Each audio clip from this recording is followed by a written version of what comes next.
E o senhor está com o seu celular? Será que eu posso fazer uma ligação?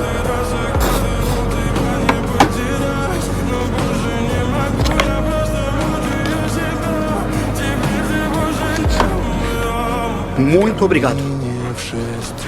Muito obrigado e até mais. Peraí.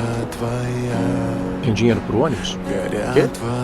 Você disse que mora em Ansan e nem podia comprar comida. Você não tem dinheiro, tem? Nada? Eu não tenho, não. Vou andando. Tá dizendo que vai até Ansan a pé? Não precisa ir a pé, não. Pega o ônibus. Eu não posso aceitar, senhor. Eu não vou ter como pagar. Eu não tenho dinheiro. Você não tem que me pagar. Só aceita, vai.